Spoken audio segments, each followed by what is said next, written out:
I don't want to sound really nasty here, but at the moment I feel that some academics, not all, some academics don't see the benefit of it. And working in an organisation who does this, who does public engagement and does see the benefit of it, I kind of want HEIs to just start trying it out and seeing how it works. I think universities have to start, listening and having proper, real, meaningful dialogue and communication with the public or with community groups if they're going to change their culture. And I think probably one of the things they need to do also is get rid of all the bureaucracy. I mean, there's so much red tape and bureaucracy in universities as it is, whereby it actually does then make the public engagement, kind of like real meaningless and something that they just hurry up and do as a tick box exercise. When you say culture change to me, I just think it's difficult. I think that you can have a number of different strategies in place.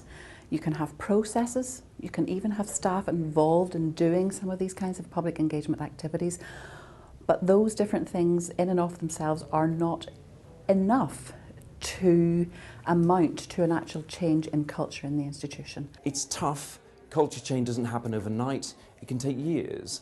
But I think one of the things that the National Coordinating Centre has done so well has given people both a kind of flag that they can see very, very high being waved, and a number of toolkits that we can make available, and also by buy-in at a very senior level and by funding regimes and by rewards recognition, people will slowly move towards recognising how valuable it is. I think it's really important to have executive leadership, and that the mission of the university or the vision of the university captures, as we do in Memorial now, there are 3 pillars to the university: teaching, research, and engagement. So that really puts it front row center for all faculty, staff, students. But then, of course, you need the supports, you need consistent communications, you need some rewards and promotion, recognition of those activities.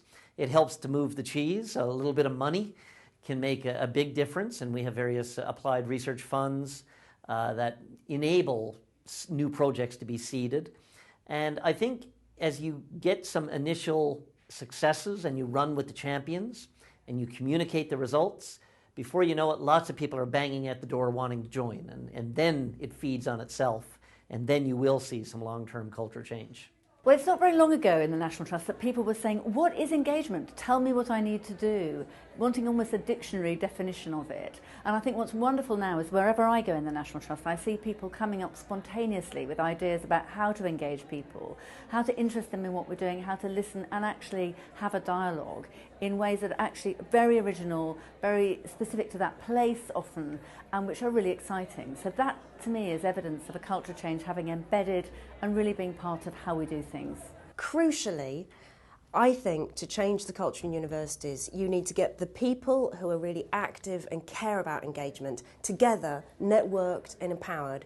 You need leadership from the top, and you need champions everywhere, champions who are empowered to do peer-to-peer infusing.